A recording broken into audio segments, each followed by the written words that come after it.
Sportiewe mense het 'n baie bevoorregte posisie in die huisgesin, in die gesin van die Here. Ons weet, in 1 Timoteus 4 vers 8, praat Paulus oor sportiwiteit, en hy noem dit om jou liggaam te oefen. En hy sê met reg, dit het wel 'n bietjie waarde. So, dis nie waardeloos nie, dit het baie in sekere opsigte tog waarde, al is dit dan 'n bietjie, het dit tog waarde. Maar nou sê hy, om 'n toewyding aan God te lewe, het in alle opsigte groot waarde, want dit behou 'n belofte van lewe vir nou en ook die toekoms. So sportiwiteit, om aktief te wees, liggaamlik aktief, is miskien nie van groot waarde in vergelyking met die ewigheidswaarde nie, maar terwyl ek en jy hier is, het ons tog 'n belangrike rol om te speel as sportiewe mense.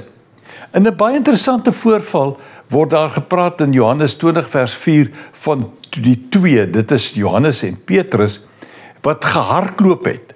Hulle het saam begin hardloop. Maar die een, dis Johannes, was vinniger as Petrus en hy het eerste by die graf gekom. Nou, hy kon dit net doen omdat hy dalk 'n bietjie fikser was en beter kon hardloop. Hy was dalk bietjie meer sportief. En in 1 Korintiërs 9 vers 26 en 27 sien ek Paulus sê, ek hardloop dan ook soos iemand, of soos een wat nie sy doel van onseker is nie.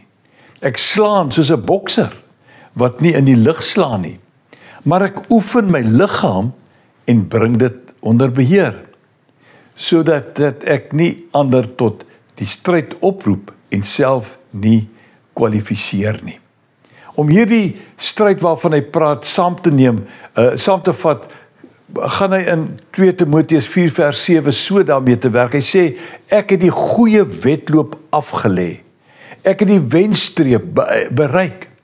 Ek het gelowig end uit volgehou.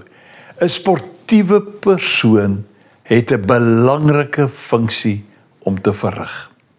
Kom ons verstaan ons rol, al is dit dan nie fisies nie, maar geestelik het ons 'n baie belangrike funksie om te verrig as sportiewe mense in die gesin van die Here.